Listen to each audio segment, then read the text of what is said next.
I thought I was going to come into this today as the most bummed out person, but I just listened to Mikey A after the trade deadline. Wow.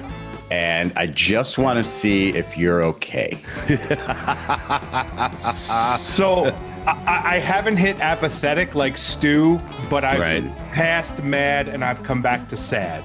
I'm sad again about it. All right. Listen, I feel the same way I felt yesterday. Not that Izzy asked, but I'm just telling you, like, the Jets had a good day. We don't have many of them, right? Because our team and organization is so lousy. But to get 5 first-round picks for 2 guys off a 1-7 defense, am I thrilled. The problem is we're always starting over. That's it. Always starting over. And even when you get the good draft picks, you ship them somewhere else now. So it's not like this means anything. Or they become good somewhere else, Izzy. Yeah. Which is great for everybody else, but not for you. Yeah. So... You know, the rumor now is that they're not even going to draft a quarterback. They're going to trade for one. And there's a certain quarterback who just got benched in Arizona that people have their eyes on. And I think I would burn the whole thing down. I would. Right. Happened, You do not trade away Sauce Gardner. You do not trade away Quinnen Williams to go get Kyler fucking Murray. That is Murray. Not. If they get Kyler Murray, I quit the Jets. Murray, you there? They already ruined it anyway because they could have had Sauce Gardner and Kyler Murray, and it could have been calamari and Sauce. That's a good point. But now they're going to have to do that somewhere else. Yes. Oh, what else we got? So proud of that. That's a very pink shirt you have on today, my friend. Yeah, thanks. It's the pinkest I have. When you got to sad there, Mikey A, did you see me over in Bummed Out neighborhood? You were there. I passed you on the way. Like, I gave you the head down in the rain nod. Like, because I wasn't quite sad, but I was bummed out by a couple of things yesterday. And the first one was the college football playoff rankings. And it just made me sad because it took off like there's no weight to these things anymore, to these big reveals of the college football playoff when Memphis is on there. Right. Well, when they're not. BYU is on there. Well, BYU is deserving of being on there, Izzy. Again, no disrespect. They're deserving to be on this list. But in the past, there were a lot weightier teams when you're just talking about 4 or 6 teams on there, or even 2 for the BCS. Stu, I have not spent a second this year thinking about Texas Tech football. Not for a second.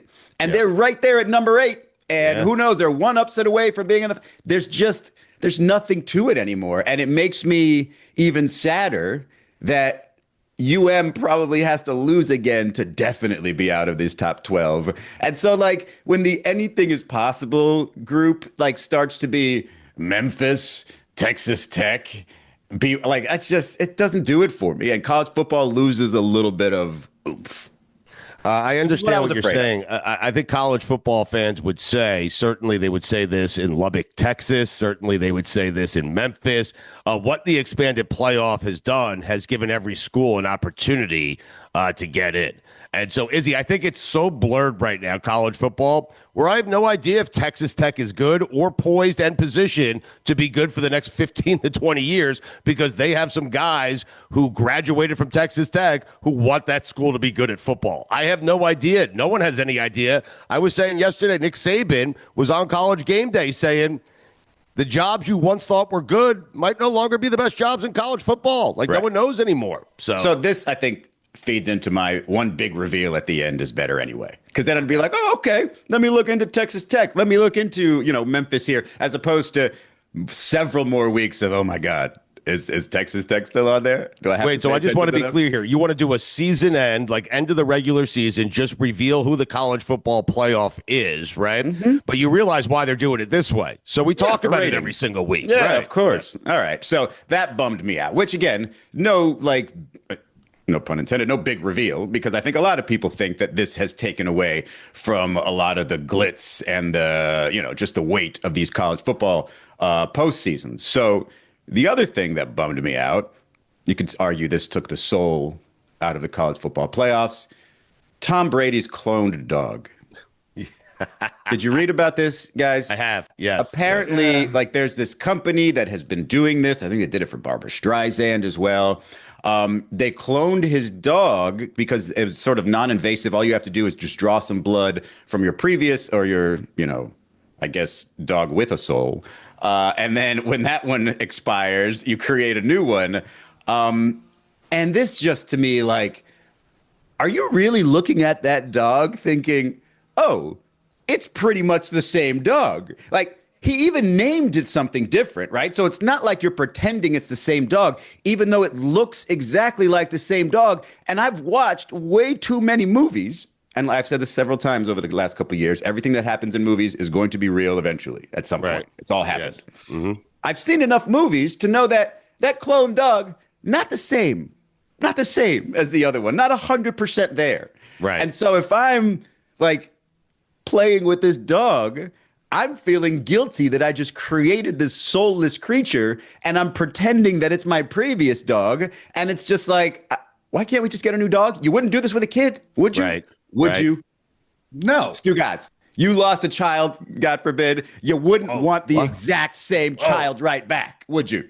I would, actually. No, no, because that's not real. No, I know, but I mean, you're asking me if I lost. God, why are we having this conversation? But God forbid it happen. Would I want my original child back? And yes, I would want my original child back. I understand what you're saying. I'm not cloning the child. You're just asking me if I want to have the child back. So you get that this wouldn't be the original child. You wouldn't want a different version of the original child. No. So why would you do that with a dog? He's an investor in the company. He is. He's a big time investor in the company. He has a big stake in the company. So I'm certain him putting this out there helps said company that he has invested many, many, many millions of dollars in. To answer your question, man, and I'm dealing with a dog right now who's a little bit sick, a little late under the today weather. Because Finney's at the vet. Right. Would I want a dog that looks exactly like Finnegan, but I call him Binnigan? I mean, and you also knew he was again? but you also knew he wasn't quite as sharp as Finney. There was a little dullness there somewhere in the eyes, maybe. To answer your question, it's creepy and it's weird. And no, I would not clone my dog Finnegan and then have a dog that looks exactly like Finnegan and call him Butch. No, I wouldn't do that. I think all these celebrities or all these billionaires or whoever has this kind of money that do these types of things, always freaking creepy. There's always something in the back door where you're just like, I don't want to know what's back there. Right. Two things. One, we all have that dog that whether it's from childhood or whatever, anybody who's had a dog has that dog like, oh man, I wish this dog could be with me forever. They can't. That's part of their life. That's part of what it is. Right. But with all the homeless dogs and the shelter dogs out there, to actually try and make a copy of a dog is kind of weird. But the other thing that stood out to me, Tom Brady, not a great investor. Tom Brady, first he had the crypto thing. Yeah, first he had the crypto thing. Then he's got we'll clone your dog for a Don't bunch leave of out money. the Raiders. And I was just gonna say, and then of all the teams, he got the Raiders. Bob Brady. Barker is spinning in his grave right now because you could have your pet spayed or neutered, and it still won't matter because Brady's over here cloning the MFers. Yeah, I'd love to clone Brady. I mean. I'm certain Bob Kraft would as well. I just realized that Bob Barker's name was Barker. Is that why he loved pets so much? Because his last name is Barker? Put it on the poll. Did Bob Barker love pets so much because his last name was Barker? Once you have the last name Barker, you say to yourself, you know what? I have to be a lover of dogs, right? Yeah. I mean, you could probably be both, but you have to be at least a dog person. You can't just be a cat person. So you read this story and it bothered you. Did you realize the investment portion of it? The fact I did. I read through all of it and I was just like, okay, this is obviously well timed or whatever. But even if he's just doing it for the financial purposes, to have a clone of your dog around, that's even worse. If you don't like the dog and you're just like, this stupid clone's just sitting around. I know it's not you. I know it's not my real dog. You're putting the dog in a tough spot because you can never live up to the original dog, right? What is it? But it's not even a real dog. It's a clone dog. How does this thing created? It barks and you go, shut up, fake Stella. If there was a dog to clone, which dog would you clone? Like throughout the course of time, Big Dog? Yeah. Mad Wait, Dog? No. Isn't that Josh Allen for you? What's No, up, see, Big that Dog? puts us in a bad place because they would both have to have passed. Hi, Billy. If we want to clone them, right? Oh, God. Listen, if I could clone Joe Rose and have 5 Joe Roses on my radio station, that guy's a billing fucking machine. I would take it. I mean, seriously. Lenny, Chippy, air around the clock all day long. So good. Talking about. Can we talk about the NBA, please? Because those things just bum me out. I just don't want to think about the soulless dog floating around the Brady mansion. Right. Okay, Stu, you asked me something a while back. Kind of fits Brady's personality, though, the clone dog. It just does. I don't know what it is. It works for me. Just with him. How sure are we that Tom Brady's not a clone? Because he looks younger than before. He looks more perfect. He kind of looks like a robot in some of those ads. The Jets should trade all 5 picks for the clone Tom Brady. If he does come, wow, that would be wild. If he tries to come back for the Raiders at quarterback, him having to prove he's not a clone. Right. Yes. You were headed to the NBA. Sorry. No, it's fine. Right.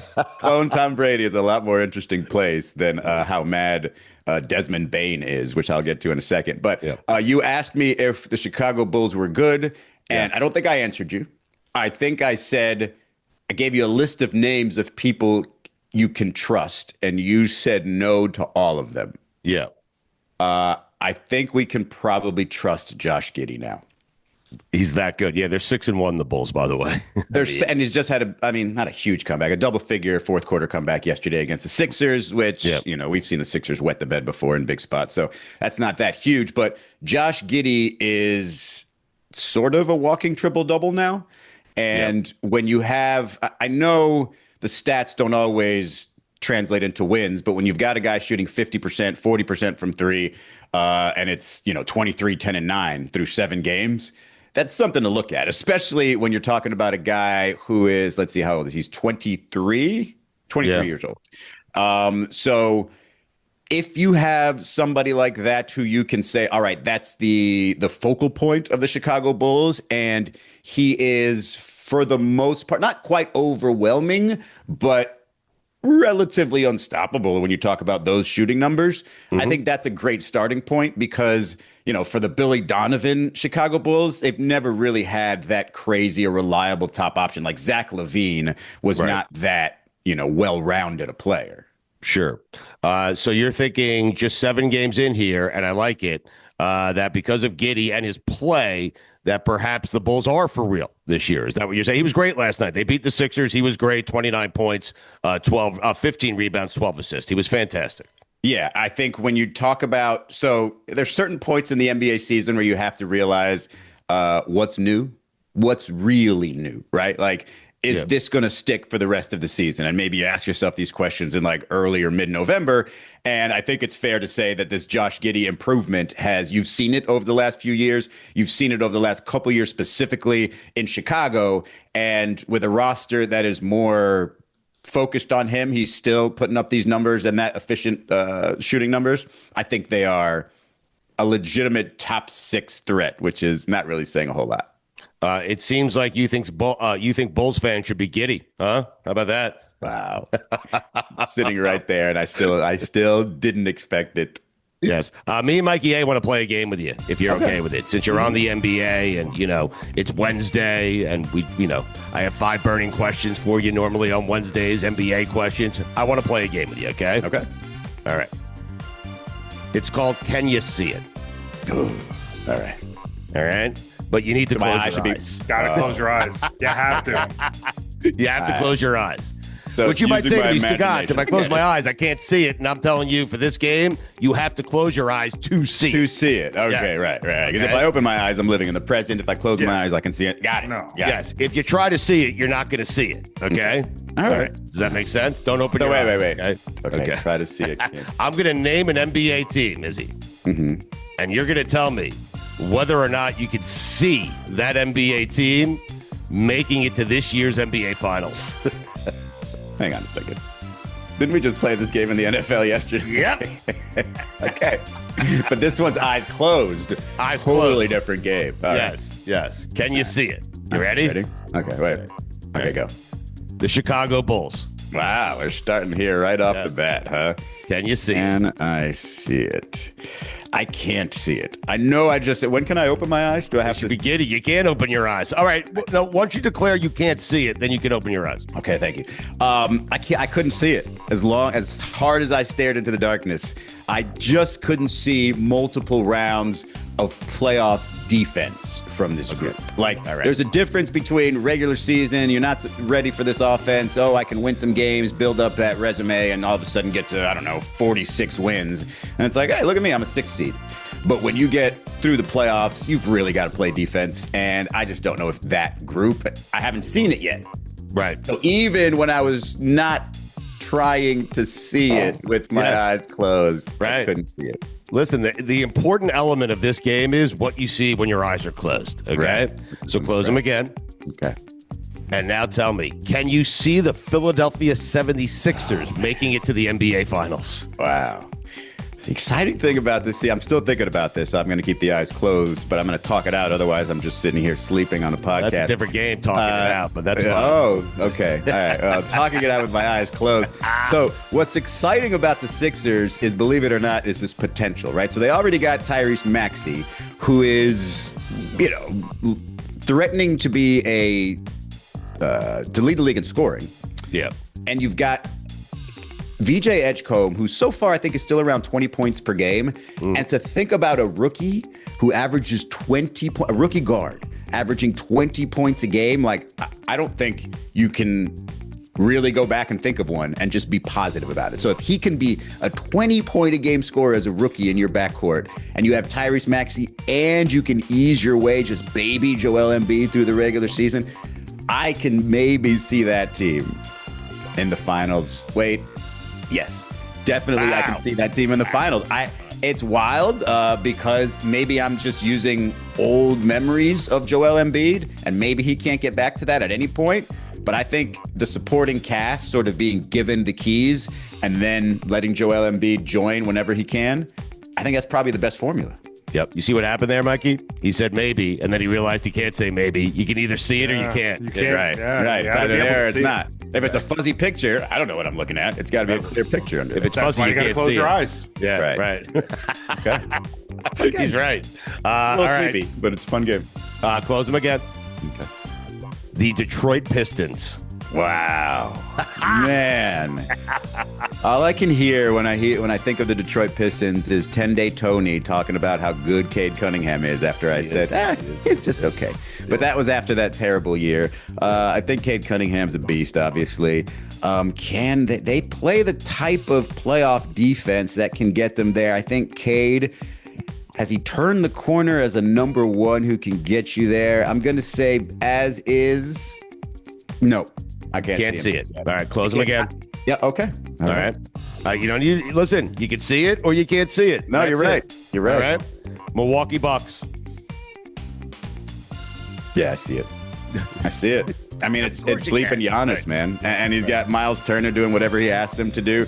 He's got somebody named Ryan Rollins, who we discussed is not Ryan Hollins, playing like a beast next to him. I can 100% see Giannis making the finals. He was the alien before Victor Wembanyama, so he can. I'm not surprised. When I close my eyes, it's almost all I see is Giannis in the finals. Okay, great. Now close them again. All right.